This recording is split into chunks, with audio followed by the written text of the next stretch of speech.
ઉત્સર્જન તંત્ર। જો આપણે દોરી રહ્યા છીએ ઉત્સર્જન તંત્ર, સૌથી પહેલા બરાબર વચ્ચે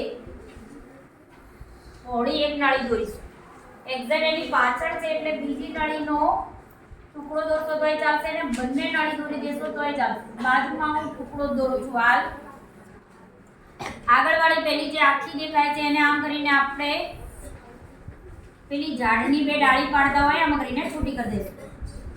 બરાબર આની બાજુમાં જ ધારો કે આટલે હશે પેલી નળીનો છેડો, આટલે હશે, માનો કે આટલી જ પહોળી છે બીજી, તો એનો છેડો અહીં છૂટો થશે આ જ રીતે આમ કરીને, એટલે આમ દેખાશે। વિચારી લેવાનું, જાતે ખબર પડી જશે। હવે બંને નળીને એક્ઝેક્ટ બે બાજુ સમાન અંતરે આમ કરીને જગ્યા કરી દઈશું। અહીંથી એક્ઝેક્ટ એની સામે અહીં આપણે કાજુ જેવો એક શેપ દોરીશું। 1 2 3 શીખવાડેલું છે, આનું પણ બીજું એક ટ્રીક એક્ઝેક્ટ સામે જેમ આવે તેમ 1 2 3, કારણ કે બંને બાજુ સિમેટ્રિક આકૃતિ નહીં મળે, નહીં પણ એવું થશે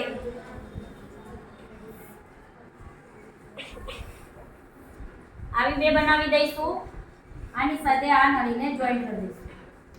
એક્ઝેક્ટ એની નીચે બીજો જે ખાંચો દેખાય છે ત્યાંથી અહીં બનાવીશું ટ જેવો શેપ અથવા કુંજા જેવો શેપ, ચલો ને એ વધારે પ્રોપર રહેશે તમને। એટલે અહીંથી આ બાજુથી એક આવશે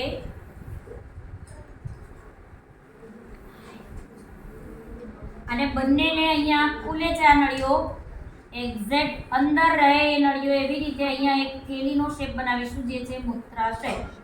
બસ નામકરણ જાતે કરી લઈશું।